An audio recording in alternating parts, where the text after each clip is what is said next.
Se eu ligar o microfone, pronto.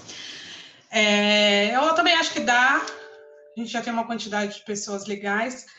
Quem for entrando vai acompanhando depois, né? Então, antes de tudo, eu gostaria de desejar boa noite a todos. Como eu sempre digo, é um prazer muito grande a gente esperar a semana inteira por esse momento, para a gente se ver, né, virtualmente, mas para estarmos juntos, discutindo assuntos que traz tanta lucidez sobre a vida, né, sobre o espiritismo. E como eu havia dito semana passada, nós conseguimos integrar as nossas palestras algumas apresentações artísticas, né? Uma apresentação curta, mas para nós iniciarmos o nosso bate-papo. E essa semana eu trouxe a nossa amiga queridíssima Carol Gonçalves. Seja bem-vinda de volta. Eu espero que agora, né, mesmo você estando distante, consiga participar conosco. Mas a Carol hoje ela vai contar uma história. Ela é contadora de histórias e além de jornalista, né? Ela vai contar uma história para nós, é uma história muito bacana. Ela me auxiliou bastante no projeto da Mocidade no Herculano Pires. E quando ela apresentou essa história, assim, a gente achou muito bacana. E eu falei para ela, olha, eu acho que vai calhar com o momento que nós estamos vivendo agora. Então é um momento propício para isso. Então, Carol, passo para você a palavra e logo depois a gente volta para fazer a apresentação do palestrante.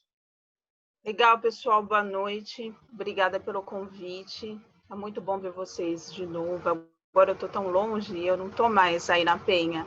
Eu estou na casa dos meus pais, aqui na Zona Norte.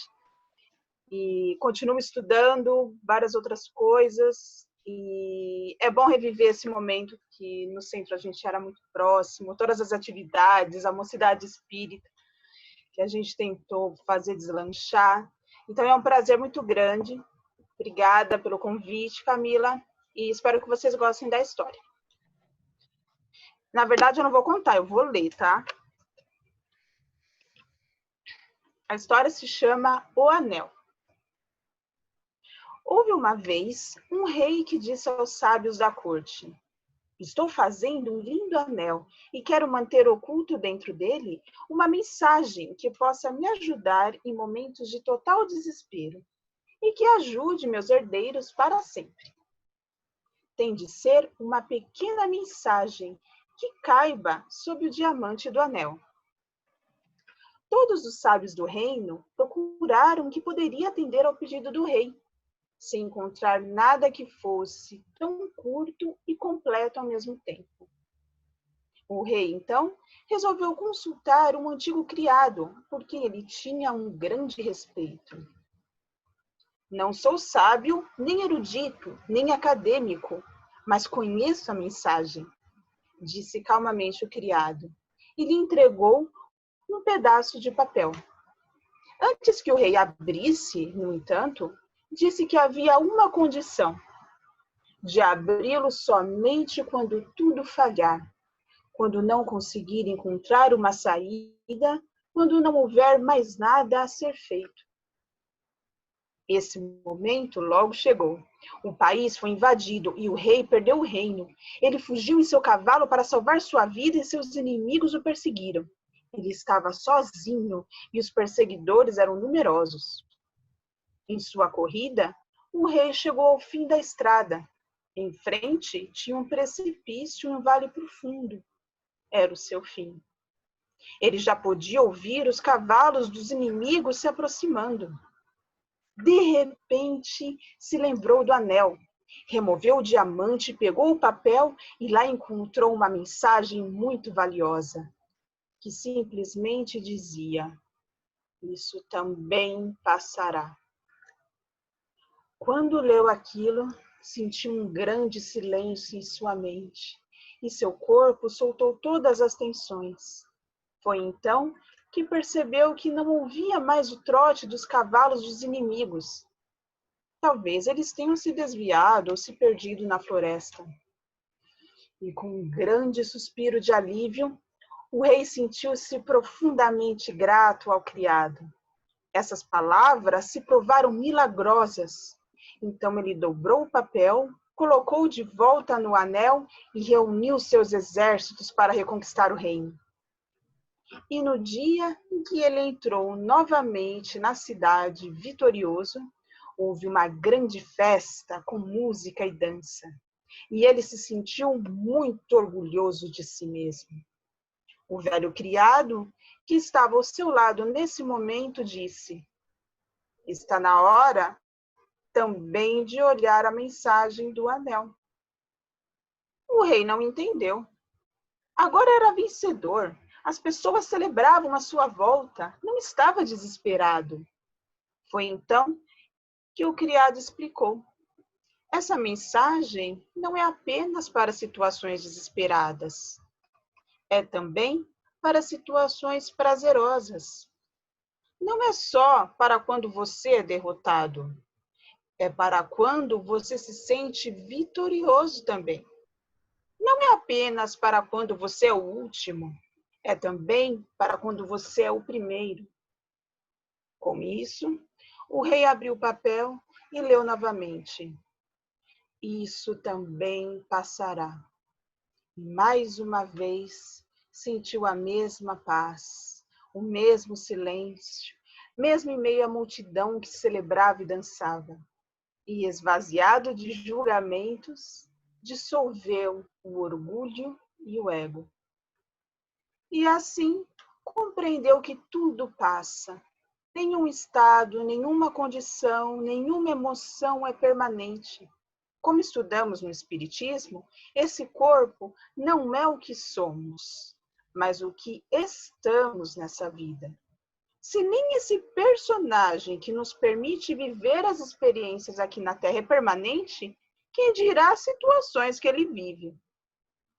Sabemos que o momento é desafiante em nível global e que não é fácil lidar com tantas perdas e sofrimento. Mas é por isso mesmo que buscamos estudar sempre, para não deixar que as emoções nos iludam e escondam a verdade, para que saibamos agradecer pela oportunidade de compartilharmos nossa curta existência com outras almas, da maneira com que nos foi concedido e permitido. Muito bem. Obrigada.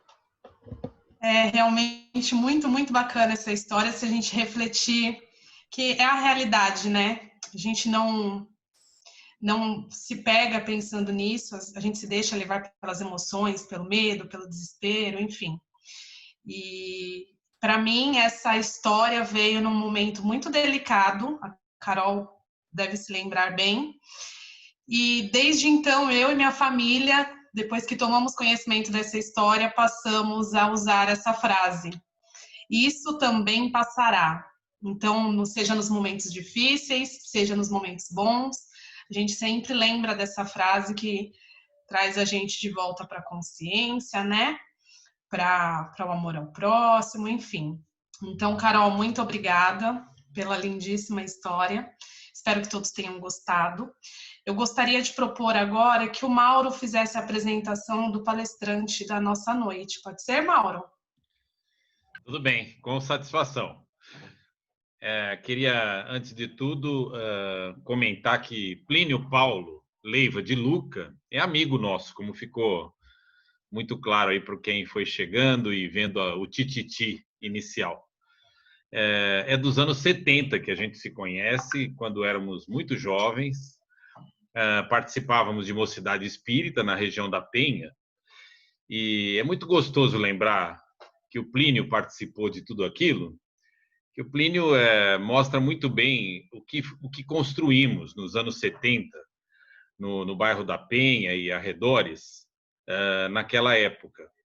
Eram jovens que buscavam, por um lado, conhecer mais o Espiritismo, por outro lado, se tornar pessoas que pudessem fazer a diferença, fazer alguma coisa por essa nação que tantos problemas já tinha. A gente vivia em plena ditadura, né? O Plínio conhece muito o Espiritismo, e isso é uma coisa que tem tudo a ver com que a gente buscava naquela época. A gente estudava assim ardorosamente. conhecemos as obras de Kardec profundamente. E o tema do Plínio de hoje, inclusive, vai mostrar isso, que ele continua sendo um grande entusiasta para entender, desvendar quem foi Allan Kardec e o que fez Allan Kardec. Mas só que o Plínio se afastou da gente, ele foi seguir o caminho dele, se tornou um administrador de alto nível, conheceu e morou em outros estados, e depois foi morar na cidade de Campinas. Essa amizade nunca terminou, porque a amizade profunda é aquela que fica para sempre. Quando a gente se encontra, é como se fosse aquela conversa do dia anterior, que ainda estávamos tocando. E a minha admiração pelo Plínio Paulo continua, e fiquei muito contente por a gente poder se reencontrar mais recentemente. Ele está agora participando mais ativamente do CPDOC, e temos trocado mais ideias, e, para nossa alegria, ele aceitou fazer a palestra no dia de hoje. Eu quero dar as boas-vindas ao Plínio, dizer que estou muito contente com a presença dele aqui e desejar que tenha condição de expor aqui as suas ideias livremente, como é o nosso espaço aqui. Muito bem-vindo, viu, Plínio? Ligando o microfone. Muito obrigado, Mauro. Obrigado pelo convite. Obrigado a todos vocês aí pelo convite que fizeram. E eu tenho um carinho muito grande por por tudo aquilo que se relaciona ao Mauro. Estou vendo a Marina França aqui também. Marina também desse tempo, muito bem-vinda também, Marina. Né? O Amorim, que está aí, a Suzete, né? O Fernando, que eu vi nascer, né? que eu vi ele nascer e crescer. Enfim, e eu participei da MEV, né? Que era a Mocidade Espírita de Vila Esperança, que eu acho que, se não estou enganado, antecede o Herculano aí, né? Ou seja, é o gerador do centro que vocês hoje participam. Realmente, eu tenho eu me afastei um pouco da doutrina espírita, mas me afastei muito mais do movimento espírita. Tá?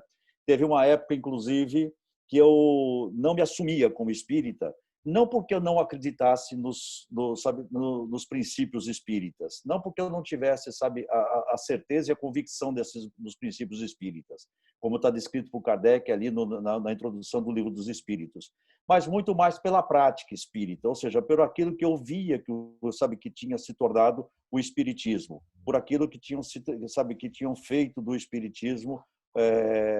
Aquilo me dava uma certa angústia, me dava uma certa tristeza de ver, o espiritismo se transformando em mais uma religião, como se fosse uma religião como as outras qualquer.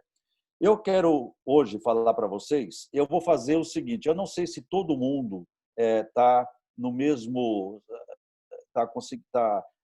tem o mesmo nível de conhecimento do que foi feito com relação à Gênese, né? E eu queria falar um pouco a respeito da Gênese para vocês. Então, na primeira parte, eu queria falar para vocês um pouco da história da Gênese, ou seja, como é que ela surgiu e de que maneira ela foi se transformando durante o tempo. E depois, numa segunda parte, mostrar para vocês algumas coisas que foram feitas. Na verdade, não dá para mostrar tudo, porque nós catalogamos cerca de 220, 230 modificações. Dessas 230 modificações, tem umas 150 modificações que são importantes, que fizeram a diferença. Então, eu vou falar um pouco, algumas delas, só para que vocês tenham ideia do que foi feito. Tá? A quinta edição, não sei se todo mundo sabe, mas Kardec publicou em vida a primeira, a segunda e a terceira edição da Gênese. Ele fez a Gênese, escreveu a Gênese e publicou as 3 primeiras edições em vida. Na quarta edição, ele ainda estava vivo quando ele encomendou a publicação da quarta edição, né? Que eram 2.000 livros, 3.000 livros, dependendo da edição, ele mandava fazer 2.000 a 3.000 livros. Então, ele encomendou. Só que antes de ficar pronta, ele veio a desencarnar, e aí, mas mesmo assim foi distribuído essa quarta edição. A quinta edição, ele já não estava mais encarnado, ele já não estava mais entre nós. Só que essa quinta edição, ela veio modificada com relação à primeira, segunda, terceira e quarta, que são exatamente idênticas, as 4 primeiras. A quinta edição veio modificada. Veio modificada e a pergunta, sabe, sempre foi, bom, quem é que fez essa modificação, né?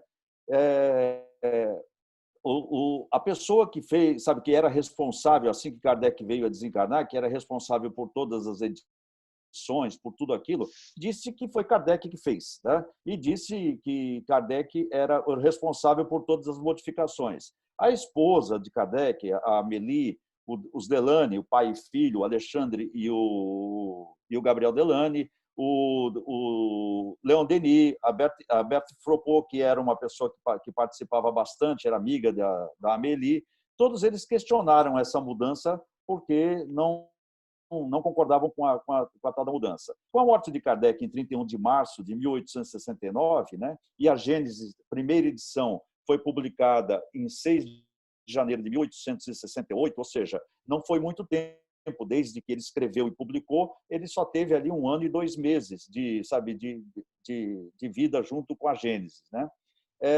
Só para que isso fique, só para que vocês entendam, nesse período, até 1870, de 1852 até 1870, a França vivia sob a ditadura de Napoleão III, né? E as gráficas eram todas controladas. Existem até filmes que falam sobre isso e tudo mais. As gráficas eram controladas, por quê? Porque não se podia publicar nada sem aprovação, sabe, de um conselho que existia na época. A liberdade, sabe, para publicar o que quisesse, veio só em 1881. Todo tipógrafo tinha que submeter os livros, sabe, antes para poder ser autorizado. E tinha que se depositar na Biblioteca Imperial, tinha que se depositar um livro daquilo que tinha sido publicado. E nos arquivos nacionais de França tinha que ficar registrada, sabe, aquela edição como prova, ou seja, se alguém modificasse aquilo e alguém, sabe, fizesse a comparação e visse que tinha diferença entre uma coisa e outra, essa pessoa estava infringindo numa contravenção.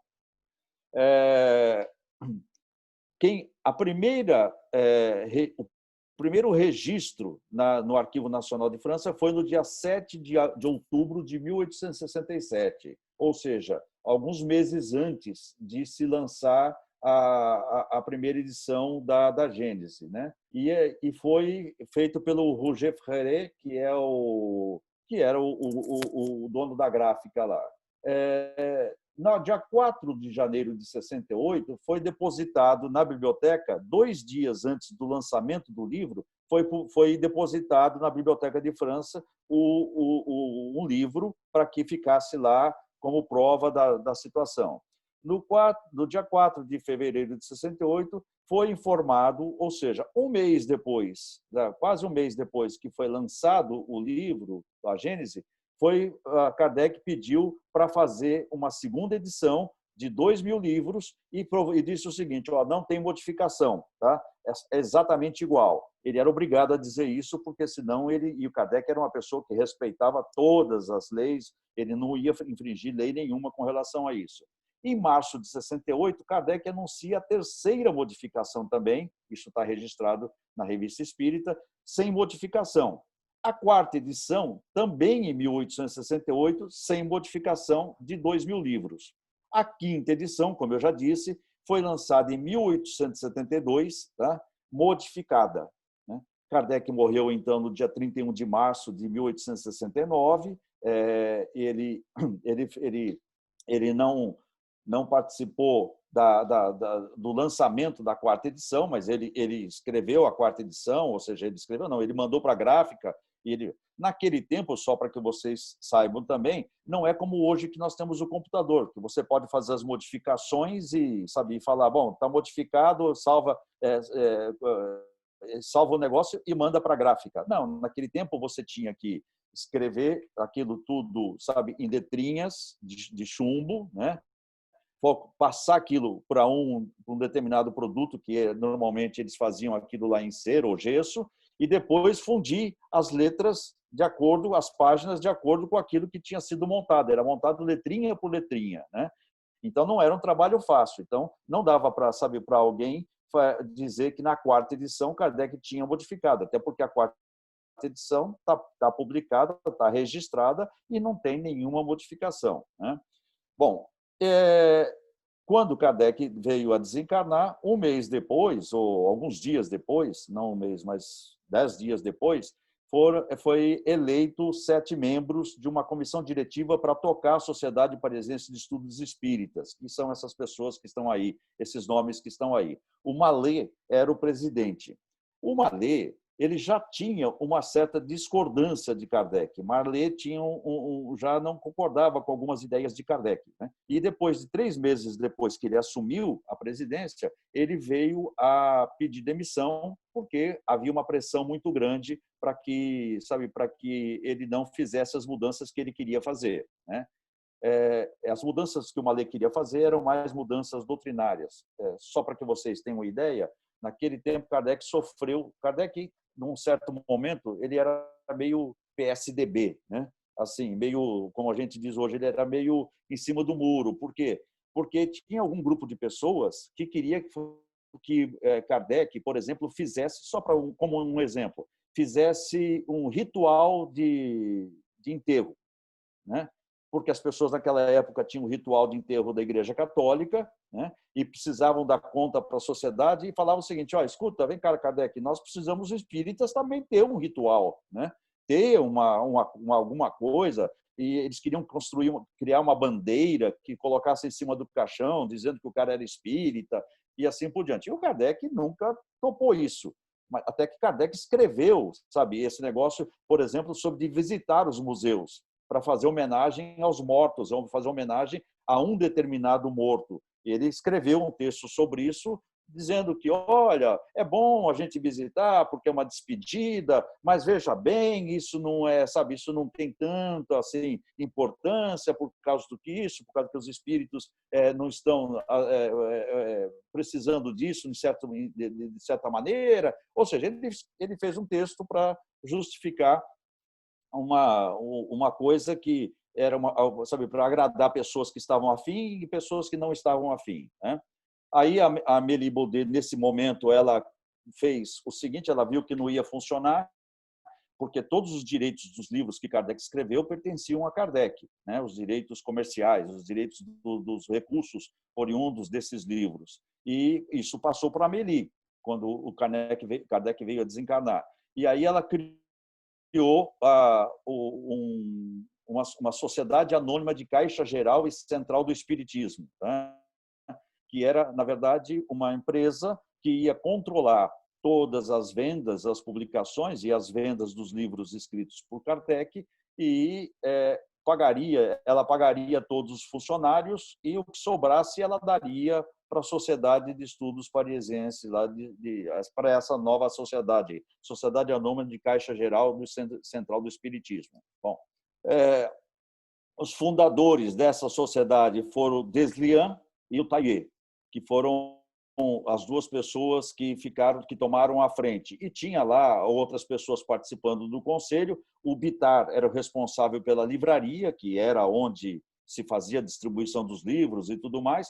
O Deslian ficou como responsável, como secretário-gerente de toda a sociedade anônima, né? E se definiu 3 diretores para essa sociedade, que é Deslian, Bitar e Taillet. Aí o que aconteceu? Esses caras colocaram salário, ou seja, eles eram diretores remunerados para tocar esse negócio, né? E a Amélie e o Gilbert, que está aí também como conselheiro, eles eram do Conselho Supervisor, tá? A sociedade recebeu muitas críticas por causa disso, né? Críticas de todos os espíritas, de todos os lados, dizendo: olha, vocês não podem, sabe, não é isso que a gente imaginava que ia se tornar a doutrina espírita, sabe, com diretor remunerado e coisas desse tipo. E aí Kardec queria que se criasse, ele até escreve um texto sobre isso na Revista Espírita, ele queria que se criasse um movimento universal que fosse com delegados, ou seja, que se estipulasse delegados do mundo inteiro para participar desta nova organização que ele imaginava que ia criar, mas evidentemente ele estava muito focado na questão francesa, né, de criar uma sociedade francesa, né? né? Depois veio a Guerra Franco-Prussiana e essa guerra fez com que o Deslian pedisse demissão. Por quê? Porque aí parou de vender livro, parou, sabe, tinha funcionário para pagar, tinha, sabe, a livraria para, sabe, para tocar, e tinha aluguel e tudo mais. E o Deslian falou, olha, não dá para tocar desse jeito. Aí ele pediu demissão e falou, não brinco mais com isso daqui, tá? E quem assumiu foi o Lemarri, esse Pierre Gaëtan Lemarri, que aceitou substituir o Deslian. Só que o Lemarri, ele era médium, mas ele tinha um discurso bastante controverso. Ele não era uma pessoa muito ligada às questões doutrinárias, mas ele assumiu, e ele era um cara que tinha uma participação política, ele tinha tido uma série de problemas já, porque ele se declarava socialista, se declarava republicano para tentar, né, derrubar o Napoleão III, que estava no poder naquele momento, e por conta disso ele teve que, inclusive, se esconder, sair da França, tal, mas ele continuou como sendo o responsável por aquela sociedade. Em dezembro de 72, então, foi lançada a Gênese, revisada, corrigida e ampliada, mas sem nenhuma explicação. Não há em nenhum lugar registro, sabe, na Revista Espírita de 1872, de 73, dizendo, olha, foi lançada a 5ª edição, tá?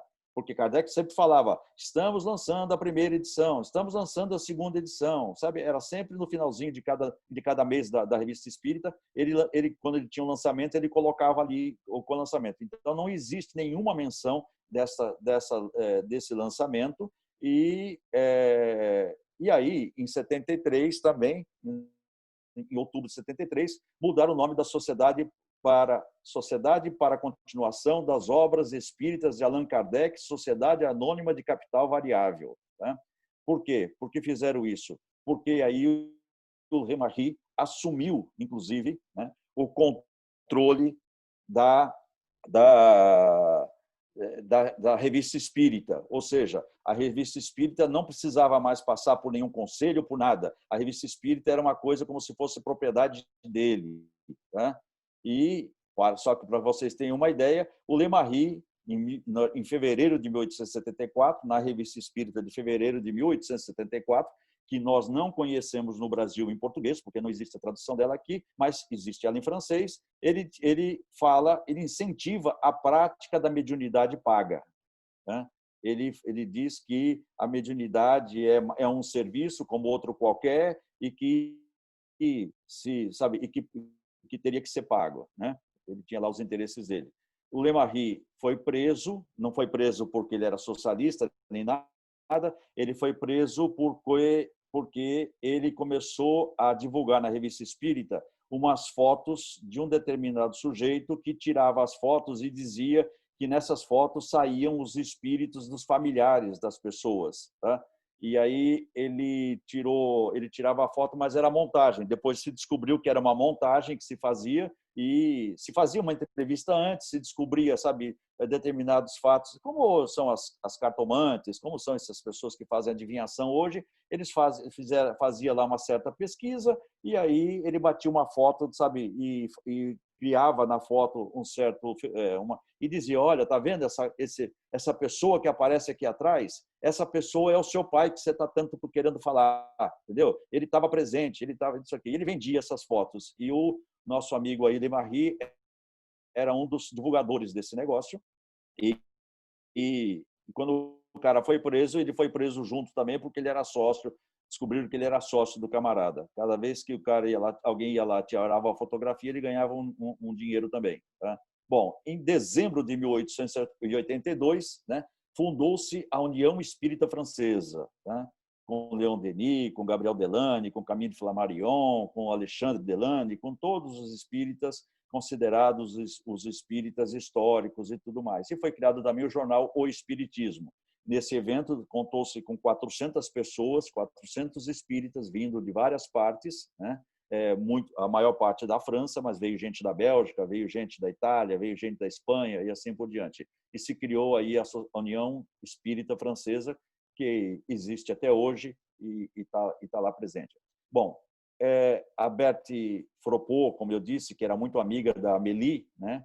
ela fez um ataque fulminante, assim, um ataque, sabe, muito forte contra o Le Maire, porque o Le Maire se tornou rustanguista, né? Não sei se vocês conhecem a história do Rustang, mas o Rustang foi um sujeito que recebeu uma mensagem de João Batista, e diz ele, né, que recebeu uma mensagem de João Batista e escreveu uma série de coisas do tipo que o corpo do Cristo era fluídico, não era de carne, e que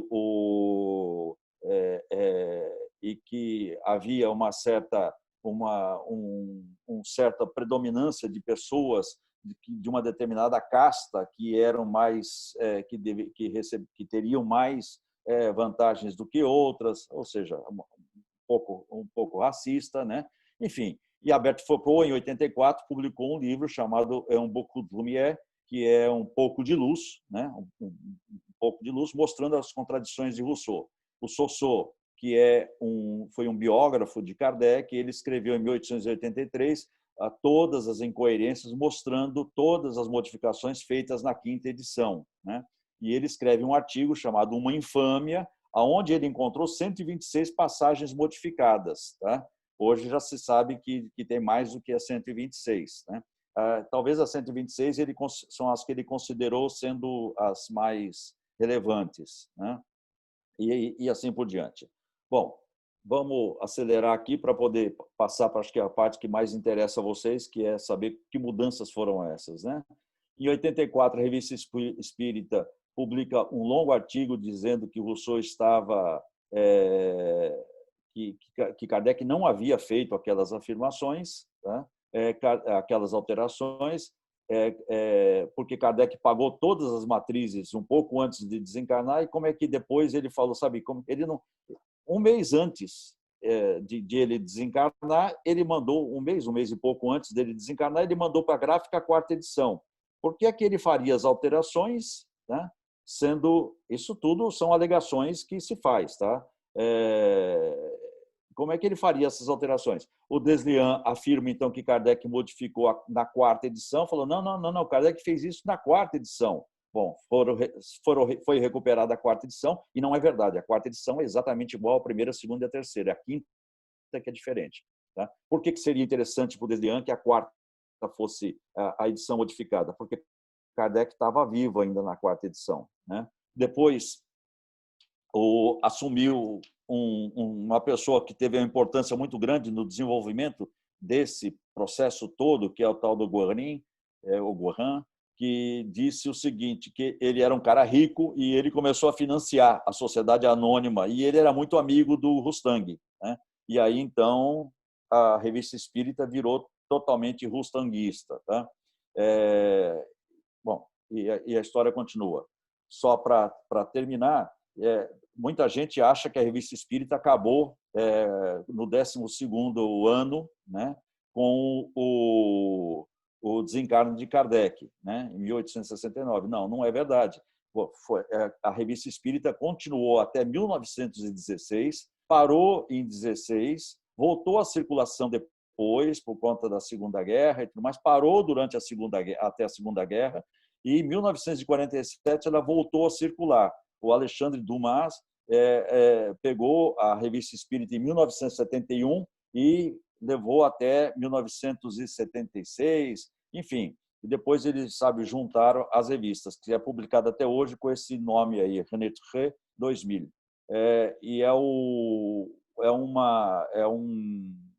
Mas a Revista Espírita existiu depois disso, né? Só que nós não temos acesso a essa Revista Espírita em português para a gente poder, para que se possa divulgar abertamente. Bom, enfim, o que essas mudanças fizeram? Tá? Isso tudo, o que essas mudanças provocaram? Primeiro, e aqui é uma opinião pessoal, né? Assim, claro que a gente tem que estudar, cada um tem que fazer, porque tem gente que concorda, gente que discorda. Isso que eu citei até agora são fatos, ou seja, são fatos que ocorreram, então não tem como se discutir.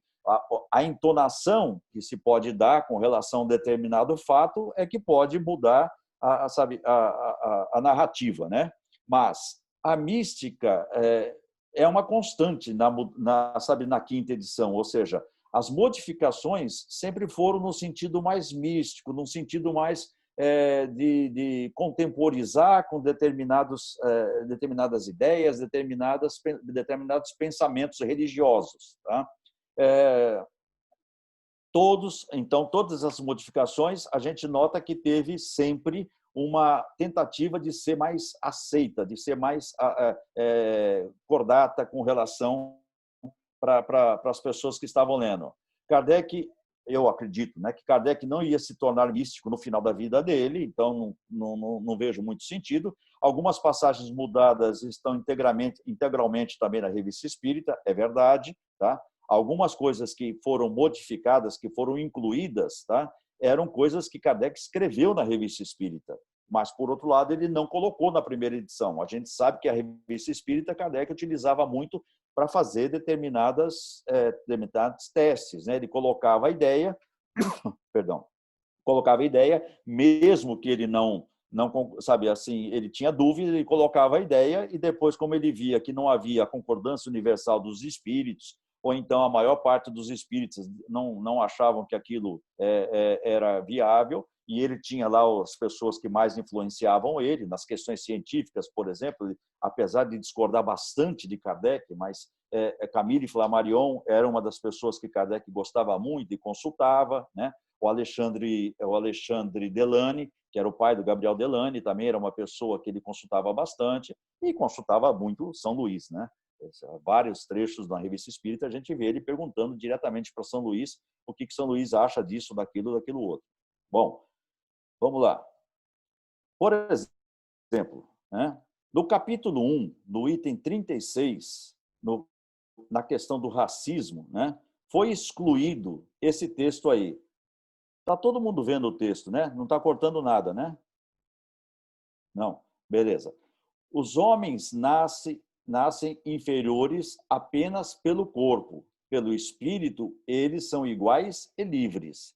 Daí o dever de tratar os inferiores com bondade, benevolência e humanidade, uma vez que aquele que é nosso subordinado hoje pode ter sido nosso semelhante ou nosso superior, talvez um parente, um amigo, e que, por sua vez, deixa eu só tirar daqui para não me atrapalhar, parente ou amigo, e que, por nossa vez, podemos voltar a ser subordinados daquele a quem comandamos. Ou seja, foi tirado isso, né? Assim, isso foi tirado na sequência do capítulo. Quando você lê o capítulo, Kardec vem falando dessa situação toda, né?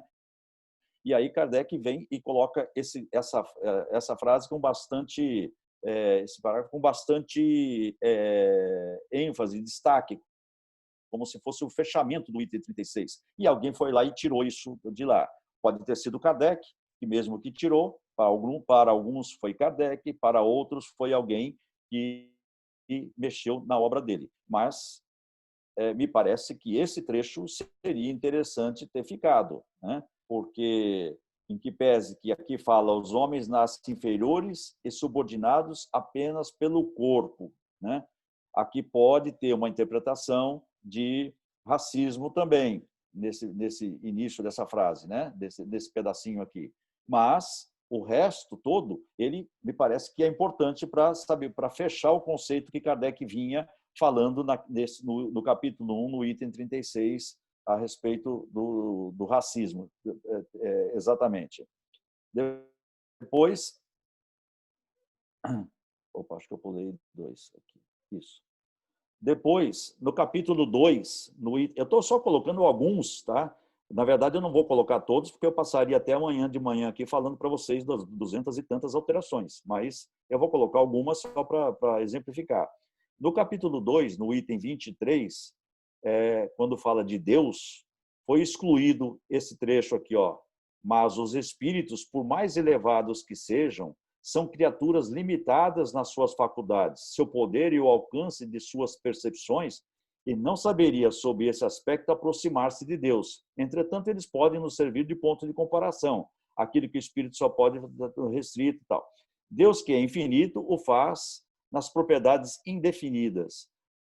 Numa palavra, só terminando Numa palavra, entre o Espírito e Deus existe a distância do finito ao infinito, né? Aqui é uma certa abordagem a algumas teorias, tá? De que existem pessoas que estão ao lado de Deus, né? Que conversam com Deus, que estão, sabe, presentes em Deus, que está, sabe, que é o mensageiro direto de Deus. Claro que esse trecho só aqui não diz nada, mas se você ler todo o item, sabe, este capítulo 2 e o item 23, você percebe que o que Kardec está querendo dizer é o seguinte: olha, Deus, né, apesar de nós não sabermos a natureza de Deus, não temos a certeza e tudo mais, tal, não sei o quê, porque não temos capacidade de chegar, sabe, ao conhecimento de Deus, mas Deus, né, ele não tem essa proximidade, sabe, com o santo daqui, com o santo de lá, sabe, que está executando as ordens, sabe, como se tivesse presente e fosse um semideus, né? É isso que ele está falando. No capítulo 2, no item 27, quando ele fala ainda de Deus homem, tá? Foi excluído isso aqui, ó. Um dos atributos da divindade é a infinidade. Não se pode representar o Criador como sendo uma forma, um limite, uma demarcação qualquer. Se ele não fosse infinito, poderíamos conceber alguma coisa maior que ele. E essa coisa é que seria Deus, né? Então, ele está, sabe, se você ler o texto completo, você vai estar percebendo que ele está falando o seguinte: olha, Deus não é, sabe, porque o que nós fizemos, né? Nós, aquela história de fomos criados à imagem e semelhança de Deus, é uma certa, como se diz, uma certa arrogância nossa, tá? Por quê? Porque, na verdade, o que nós estamos querendo dizer é o contrário. Nós estamos querendo dizer o seguinte: ó, Deus é igual a nós, né? Então, nós somos deuses, ou seja, somos pequenos deuses. Então, Kardec está trabalhando essa ideia aqui, dizendo o seguinte: ó, o Deus não dá para representar Deus como sendo uma forma, nem de homem, nem de outra coisa qualquer, tá? No capítulo 3, no item 3, quando ele fala do Satanás, foi excluído isso aqui, ó. Segundo uma doutrina, uma doutrina rustanguista, que é o que ele combatia, segundo uma doutrina, o espírito do mal, criado bom, teria se tornado mal, e Deus, para puni-lo, o teria condenado a permanecer eternamente mal. E lhe teria dado por missão seduzir os homens para induzi-los ao mal. E aí ele continua a hora, tal, não sei o quê, né? Esse item também é uma tentativa de demonstrar a distância que Kardec fazia da questão religiosa, sabe, do Satanás, do espírito do mal, que teve um anjo decaído, aquelas coisas todas, que virou um Satanás, virou, sabe, o demônio, e aí competia com Deus, lutava com Deus, né? Então, isso não tem sentido para Kardec. Como é que, sabe, primeiro que Deus não condenaria ninguém ao eternamente se tornar mal, né? Porque não é esse o objetivo, é a lei do progresso que nós conhecemos, assim por diante. Enfim, aqui vocês já sabem aonde chega se a gente for esmiuçar isso aqui. No capítulo 3 ainda, no item 9, ele fala sobre o livre-arbítrio, né? Que foi excluído. Olha, com a inteligência racional, né? E aqui é muito interessante quando ele fala de inteligência racional, porque ele vem definindo, sabe, o que é ter uma inteligência racional, né?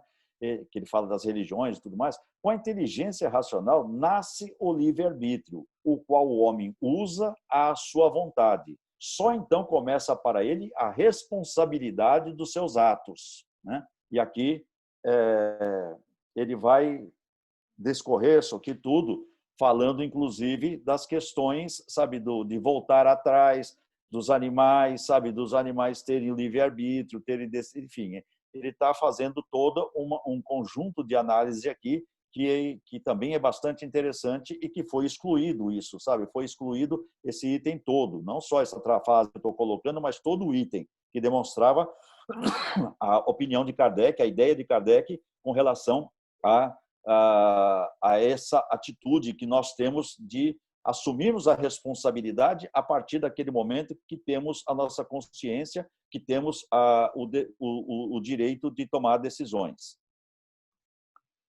No capítulo 3, na nota no finzinho, tá? Ainda do capítulo, quando ele fala do fanatismo, foi incluído isso daqui, olha. Como é possível que doutrinas que não satisfazem ao coração, nem a razão, nem a inteligência, que deixam problemáticas as mais vitais questões, venham a prevalecer?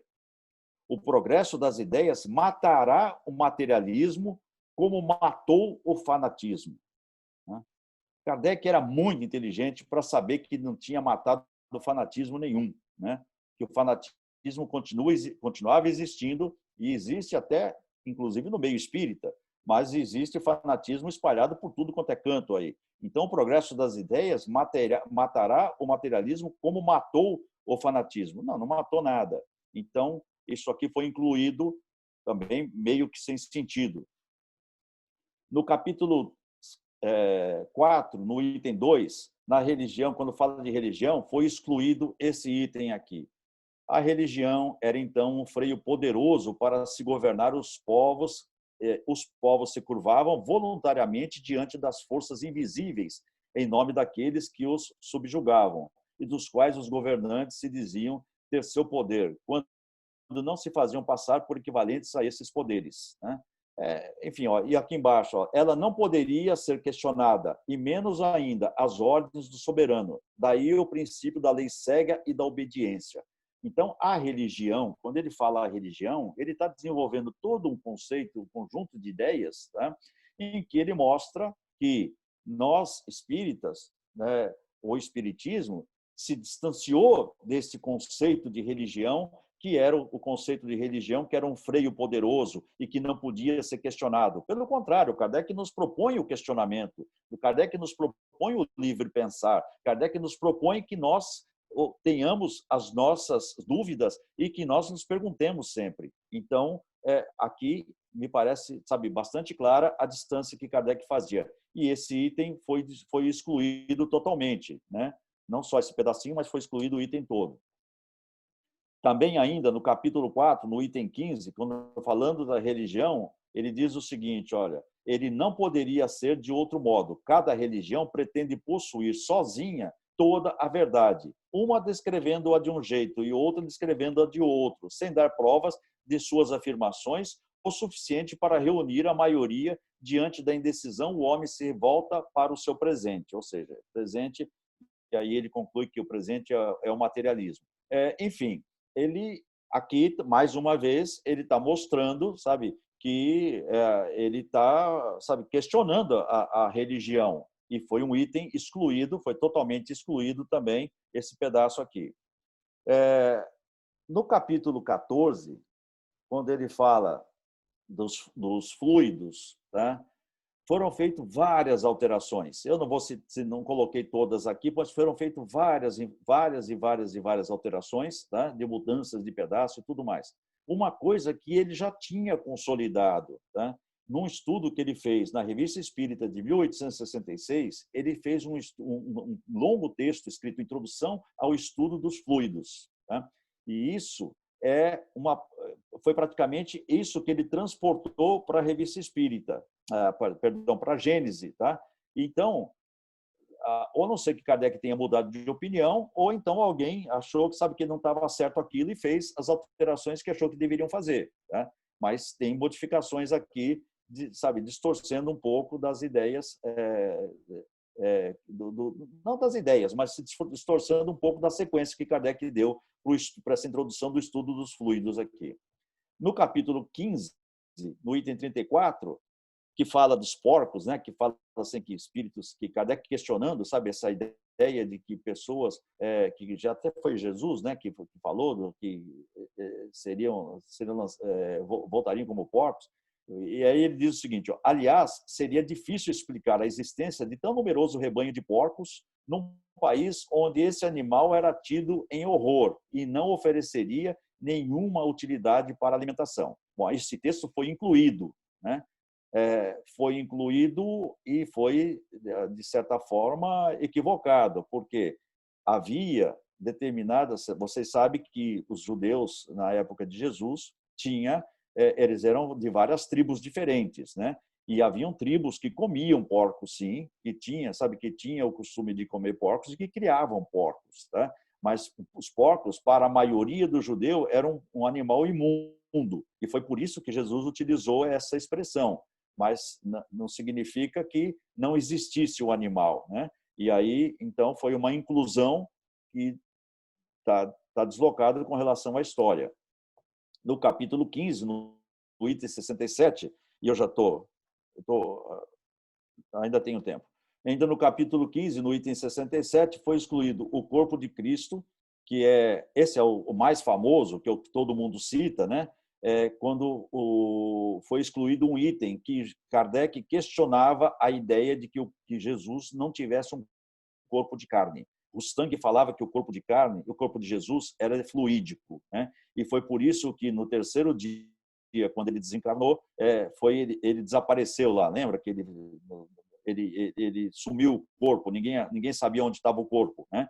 E Rustang justifica isso dizendo que o corpo era fluídico, logo ele se evaporou, ele desapareceu. E Kardec sempre foi contra. Escreveu um artigo na Revista Espírita falando especificamente disso, que ele não concordava com isso, e que o corpo de Cristo era de carne, sim, né?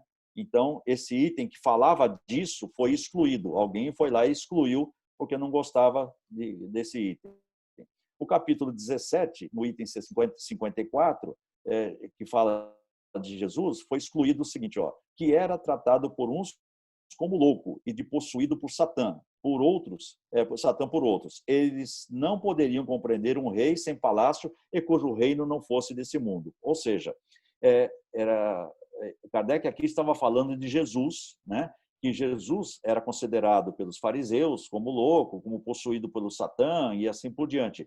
E aí não poderiam entender, olha, como é que esse cara é um rei se ele não tem palácio, não tem nada? E isso foi excluído, né? Foi totalmente excluído para poder não ficar tão agressivo, né?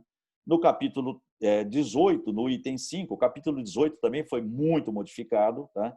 Mas foi excluído, olha, mas todos aqueles que anunciam esses fenômenos, os autores de almanaques e que predizem os eclipses e as marés, não estão em condições de fazer por eles mesmos os cálculos necessários.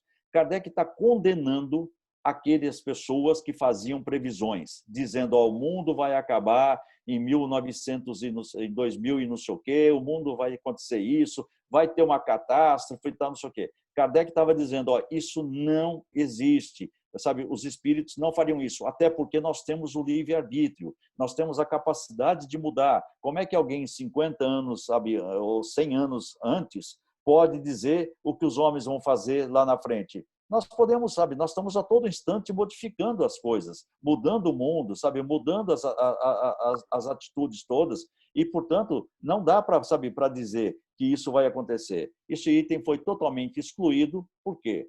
Porque havia, naquele tempo, e era da predileção de algumas pessoas, que essas predições, ou seja, que falava com os espíritos e o espírito dizia, olha, vai acontecer isso, né? Quando ia falar de acontecer o mundo, ainda, sabe, o que vai acontecer com o mundo ainda era uma coisa, mas era consultado e era vendido quando que a pessoa ia casar, se ia ficar rico, se ia ter, sabe, se ia curar da doença, coisas desse tipo. No capítulo 18 foi incluído, né? Kardec diz que, esse aqui é um item interessante, Kardec diz que tudo está inserido nas leis naturais, tá? Tudo está dentro das leis naturais, que não existe milagres, que não existe, sabe, coisas, Deus não criaria, não derrogaria as suas ideias, as suas leis naturais, que tudo está dentro dessas leis naturais. E ele vem construindo essa ideia.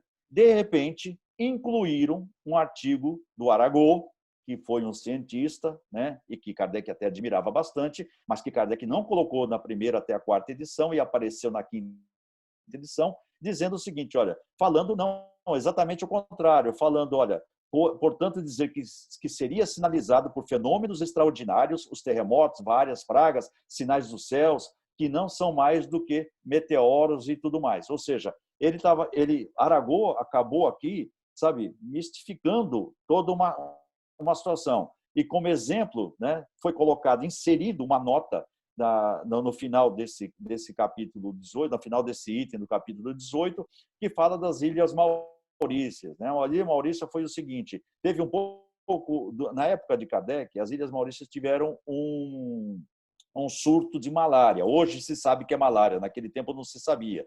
Mas morreu muita gente lá nas Ilhas Maurícias por conta dessa malária que teve lá. Tá? E aí, algumas pessoas disseram o seguinte, olha, quando começou a malária, né, tiveram aqui alguns meteoros passando por cima das Ilhas Maurícias. Nós vimos luzes cruzando os céus. Tá? E aí se concluiu que aquilo tinha sido um aviso de Deus, sabe, para que acontecesse aquela pandemia, para que acontecesse aquela malária lá e matasse aquele monte de gente. Né? E aí a Gênese concorda com isso, ou seja, dizendo que realmente pode ter acontecido, que isso é verdade, sabe? Está dizendo totalmente a ideia de Kardec, dizendo, olha, não existe nada, sabe, que venha derrogar, não tem nada disso, que isso não vai acontecer. Então, isso só, essa nota e o texto de Arago só surgiu na 5ª edição. Né? Outra coisa que Kardec fala, acho que aqui para encerrar, ele fala sobre solidariedade e fraternidade, que esse item foi totalmente excluído. Né? Olha, tais são as ideias que resultam do Espiritismo e que esse promoverá entre todos os homens. Um pouco ufanista, mas quando for universalmente difundido, compreendido, ensinado e praticado, com o Espiritismo, a fraternidade, sinônimo da caridade pregada pelo Cristo, não é mais uma palavra vã, ela tem a sua razão de ser. Do sentimento de fraternidade nasce daquilo, da reciprocidade e de deveres sociais entre os homens, entre os povos, entre as raças, enfim. Ele está dizendo o seguinte, olha, ele vem construindo uma ideia, tá, de que a solidariedade e a fraternidade será difundida quando o Espiritismo for amplamente divulgado, tá, porque ele acredita nesses dois drives aí, essas duas situações, a situação da melhora moral do ser humano e da atuação desse ser humano nas práticas sociais. Tá? Então, aqui, de certa forma, ao retirar isso, está se retirando um conceito que Kardec colocava de que as duas coisas são importantes, diferente daquilo que se propaga hoje no Brasil, que só vamos melhorar o dia que fizermos a reforma íntima. Né? Que a reforma íntima que é só uma coisa individual, que não faz parte da contribuição do homem à sociedade, de fazer com que a sociedade seja mais justa, com que a sociedade seja mais igualitária, mais equilibrada e assim por diante. Então, isso, ao retirar esse texto, ele se retirou esta ideia também. Então, ficou uma ideia apenas da reforma, que ele não fala de reforma íntima, mas fala da reforma, se virou a prática da reforma íntima. E aí, Kardec faz o seguinte, ele fala que o papel do Espiritismo, que foi excluído, ele não se impõe mais. Ele diz o que é, o que quer e o que oferece e espera que venhamos a ele livre e voluntariamente, que será aceito pela razão e não pela força. Ele respeita todas as crenças sinceras e combate apenas a incredulidade, o egoísmo, o orgulho e a hipocrisia, que são as chagas da sociedade e os sérios obstáculos do progresso. Ou seja, ele está construindo uma ideia dizendo o seguinte, olha, nós não vamos transformar o mundo apenas e exclusivamente pela reforma íntima adotada hoje, né? A expressão reforma íntima é nossa de agora. Ele não vai ser só pela reforma íntima, sabe? Por quê? Porque vão acontecer dois processos. O primeiro é o aprimoramento moral, sim, de alguns, mas muito mais e de uma forma mais acelerada pela substituição dos espíritos que encarnam aqui no planeta Terra. Tá? Essa ideia é que faz com que, que nós tenhamos o seguinte, ele fala o seguinte, se fosse só pelo aprimoramento moral de cada um de nós aqui, e nós ficarmos, nessa bolha, nós íamos demorar vários e vários séculos, que sabe, milênios, para fazer um mundo melhor. Tá? Mas a substituição dos espíritos, ou seja, espíritos que não estão preparados, sabe, não estão mais em condições de ficar aqui na Terra, vão para outro lugar. E espíritos, sabe, mais avançados, vêm para a Terra, porque já talvez não estejam adequados ao mundo onde estão. Essa migração e essa emigração e imigração fará com que o nosso mundo melhorará. Então, ele não reforça a ideia, sabe, do conceito de único exclusivamente da reforma íntima. Ele faz exatamente dizendo que isso também é importante, mas o mais importante que vai fazer com que acelere o processo é a substituição dos espíritos. E ele prega também que deverá haver uma reorganização social, não uma reorganização social que será consequência do aprimoramento dos espíritos, mas será, sim, uma reorganização social com base na intervenção do homem na sociedade. Tá? Então, é isso que eu gostaria de estar passando para vocês. Tá? Nós somos o presente, né? Segundo Kardec, nós somos o presente. Mas será que seremos o futuro? Será que temos condições de adotarmos essa atitude para continuarmos fazendo parte deste futuro? Kardec era muito claro nisso. Kardec dizia o seguinte: olha, não aceite o espiritismo simplesmente porque você acredita, porque você acha, porque você aceita, porque você... Não, você tem que aceitar o espiritismo porque você é um questionador, porque você faz parte daqueles que querem, sabe, fazer com que esse espiritismo seja um espiritismo entendido, um espiritismo compreendido, um espiritismo que faça parte não só da nossa aceitação diária, mas que faça parte dos nossos conceitos de vida, dos nossos modelos de vida. Esse é o espiritismo que Kardec propagava, que Kardec, sabe, divulgava, que Kardec queria. Kardec era muito mais do que uma simples pessoa que escreveu. Kardec contribuiu muito com aquilo que foi escrito. A Gênese, não sei se foi modificada por Kardec, não existe nenhuma comprovação de nada disso, não existe nenhum documento que diga, olha, Kardec, sabe, não fez isso, foi pessoa que fez, foi outra, sabe, não existe esse documento. Mas o que eu sei é que, se, no meu entender, no meu questionamento, na minha vontade de entender a doutrina espírita, eu consigo olhar para a doutrina espírita e dizer o seguinte: olha, ela é uma doutrina que me faz, sabe, refletir e que aceito isso ou não aceito aquilo. A doutrina espírita não foi feita pronta, ela não foi feita acabada, como Kardec mesmo pregava. A doutrina espírita é uma doutrina que nós precisamos estar construindo a cada instante. Muito obrigado. Desculpa o tempo. Não, tá ótimo. Merece um aplauso, né, meninas, meninos?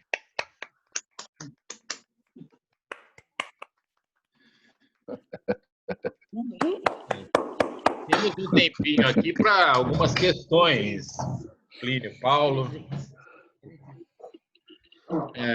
Antes de tudo, antes de passar para as questões aqui, o debate com Plínio, que é a nossa última etapa, eu queria agradecer demais a presença de todas as pessoas que estão aqui com a gente hoje. Por exemplo, a presença do Antônio Bruni, que tem estado em muitas palestras nossas, diretamente da Argentina. Quero agradecer a presença da Carol, que veio fazer uma belíssima apresentação aqui na nossa abertura. Muito gostoso, Carol, ter a sua volta num momento tão gostoso como esse, viu? A presença da Marina, nossa amiga de tantos anos, da Beth, que mora em Santos e está sempre com a gente aqui. Quero agradecer a presença do Jailson, nosso amigo, presidente da CEP Brasil, que, quando pode, também apoia as nossas palestras. Agradecer a presença da Valéria Melo, do Ricardo Mamed. Agradecer a presença do Clóvis Lima, da Yolanda Clavirro. A Yolanda, nossa maravilhosa amiga venezuelana. Olha que palestra internacional essa, hein? Está aqui presente com a gente. Quero agradecer também a presença de toda a comunidade aqui do Herculano. Eu poderia citar muitas pessoas, mas eu não... eu queria... Deixa eu ver se tem mais alguém aqui diferente. Tem a Yolanda Polimene, de Pernambuco, aqui presente também. Muito obrigado pela presença, viu, Yolanda? Plínio, eu vou fazer uma primeira questão e depois vou pedir para todos aqui que puderem também questionarem. Eu vou dar uma olhadinha, inclusive, no chat aqui, o que as pessoas estão propondo aqui como questões para você. Bom, você claramente aqui traz uma ideia, eu entendi dessa forma, de que essas mudanças ou possíveis mudanças que ocorreram na Gênese distorceram alguns aspectos essenciais do pensamento kardeciano, que era um pensamento mais livre, etc. Se a gente unir isso a um conjunto de livros, textos que nós vemos aqui no Brasil, de várias origens, inclusive origem mediúnica, e que buscam trazer uma abordagem mais mística, mais do tipo transformar o espiritismo numa revelação fechada, como você criticou agora há pouco. Você avalia que esse é um projeto que tem que estar sempre sendo combatido, que está sempre, digamos, na sombra do espiritismo, ou que o espiritismo tem como se libertar disso e se transformar realmente numa trilha de produção de conhecimento? Então, essa é a minha pergunta. Depois vou abrir para mais gente também. Por favor, Plínio. Então, Mauro, eu sinceramente acho o seguinte: a um certo momento da minha vida, eu achei que não tinha mais jeito, sabe? Assim, ó, isso acabaram com o espiritismo, sabe, virou mais uma religião e nós vamos trilhar esse caminho de uma forma que não tem mais volta, tá? Mas depois eu comecei a ver que havia algumas produções, que havia, sabe, algumas pessoas que estavam pensando numa doutrina espírita com um conceito mais aberto, né? Eu não vejo assim um problema do tipo seguinte: olha, essas pessoas estão erradas, tá? Mas eu acho que eu acho que nós temos as duas possibilidades.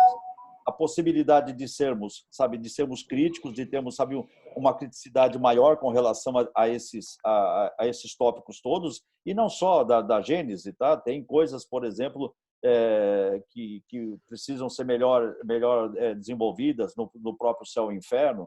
Eu sou daqueles que acreditam que os dois livros, sabe, que fundamentam a doutrina espírita, como Kardec escreveu isso, inclusive, na Gênese, que é o livro dos Espíritos e o livro dos Médiuns, né? E depois os outros livros, o Evangelho, o Céu e o Inferno e a Gênese, né, são livros opinativos, livros que ele tentou desenvolver algumas ideias, né? Na Gênese, por exemplo, tem coisas que hoje a gente sabe que são absurdas, né, do ponto de vista científico, né?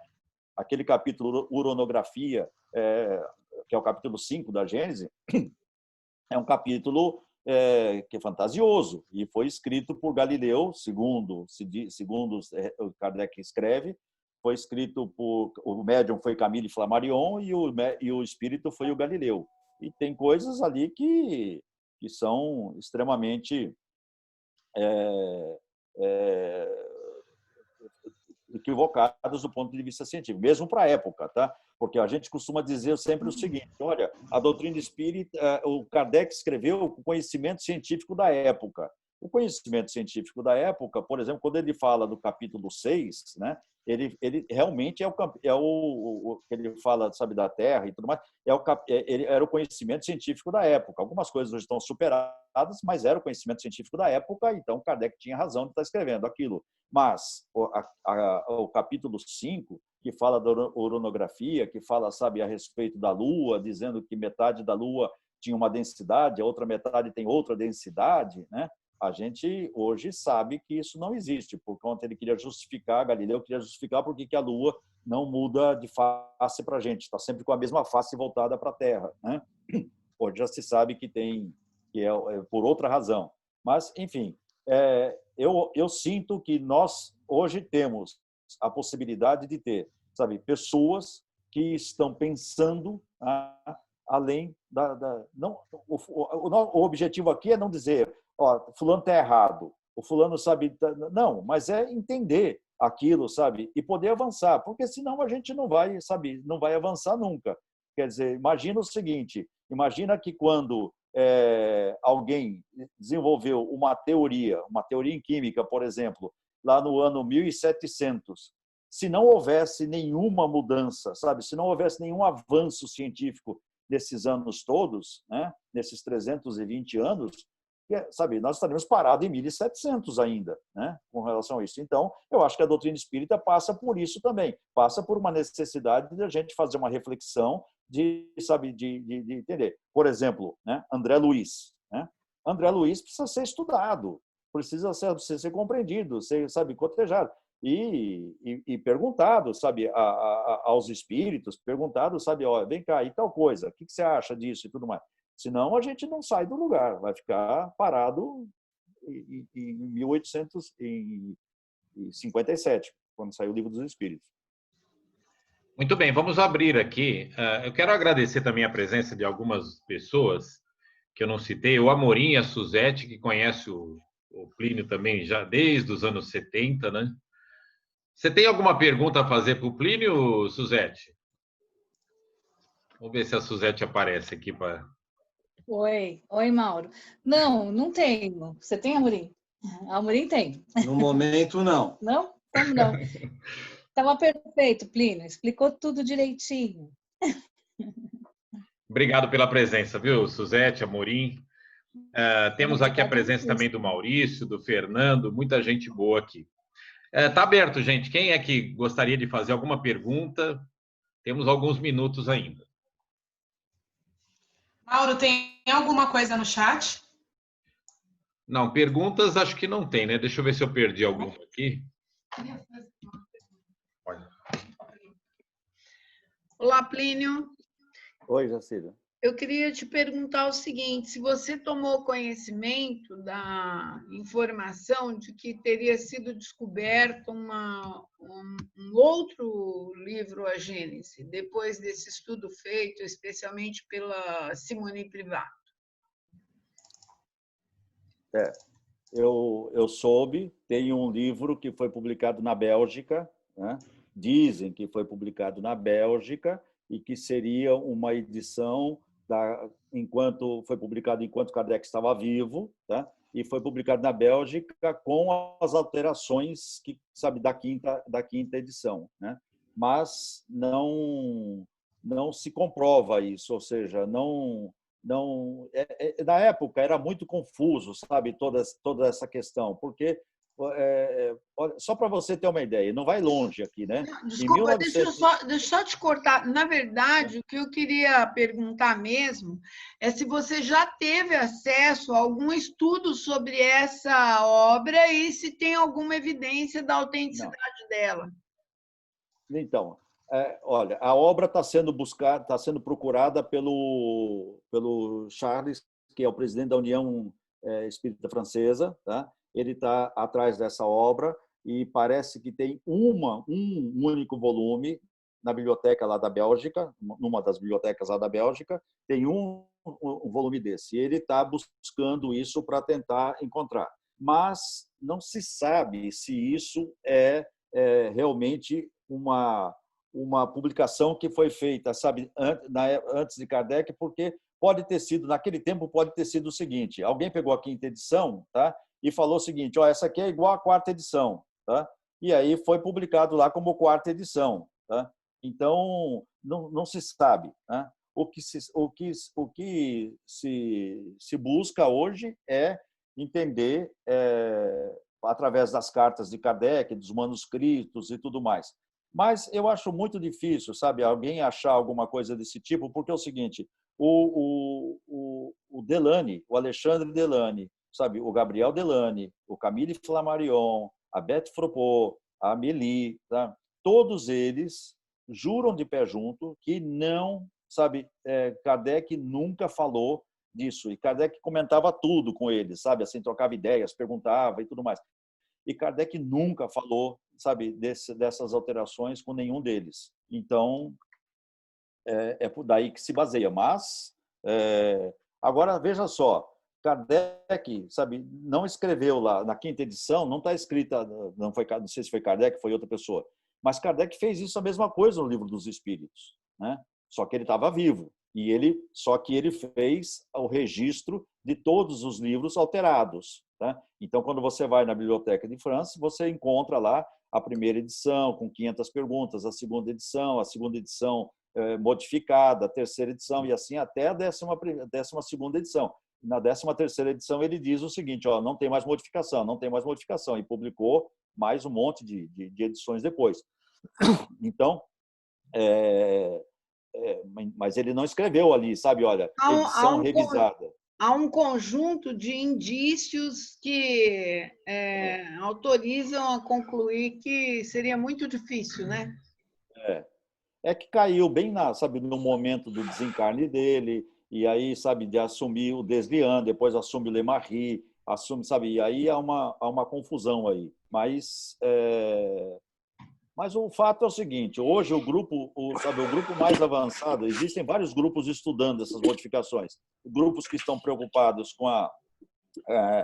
com as cartas de Kardec, outro grupo que está preocupado, sabe, e trabalhando muito fortemente para buscar indícios da Gênese, e tem um outro grupo estudando os efeitos doutrinários das mudanças, que esse acho que é mais importante, né? A gente chegar à conclusão de que há, sabe, perda doutrinária ou não há perda doutrinária, há ganho doutrinário. Há algumas pessoas que acham que nas modificações que foram feitas se tiveram ganhos doutrinários, assim, ganhos de entendimento, não tanto doutrinários, mas ganho de entendimento, sabe, o texto ficou mais enxuto, mais limpo, mais claro. Há outras pessoas que dizem que as notas realizadas, sobretudo quando se fala mais de ciência, que teria sido Camille Flammarion que tivesse, sabe, influído nessas notas, escrito alguma coisa. Enfim, há uma série de mudanças. O importante é saber, teve mudança doutrinária ou não? Eu acho que isso é o que importa. Muito bacana, Plínio Paulo. Satisfação mais uma vez ter com a gente, dar uma aula sobre o livro A Gênese. Essa nossa palestra está gravada, ela vai ser em breve disponibilizada para a gente poder divulgar e ficar também como um grande acervo do Centro de Estudos Espíritas Herculano Pires. Plínio, queria propor que você falasse suas últimas palavras e depois nós vamos encerrar a gravação. Aí vai entrar na fase do tititi aqui das nossas reuniões. Tá certo. Eu agradeço imensamente a oportunidade de estar aqui com vocês, né? Não sei se alguém viu na hora que eu comecei a mostrar as transparências aqui, eu tenho 200 e poucas transparências a respeito da Gênese, né? Na verdade, não mostrei 200 e pouco porque não ia ficar aqui com isso. Mas é um estudo apaixonante, é um estudo, sabe, fantástico esse, tá? Hoje, na casa que eu frequento, aqui em Campinas, a gente tem feito um estudo pensando sempre na questão da evolução do pensamento de Kardec através da Revista Espírita, né? Pegando temas, por exemplo, o que Kardec falava sobre homeopatia. Então, sabe, desde o começo até o fim, o que Kardec falava sobre homeopatia, sobre magnetismo, sobre, sabe, fluidos e coisas desse tipo.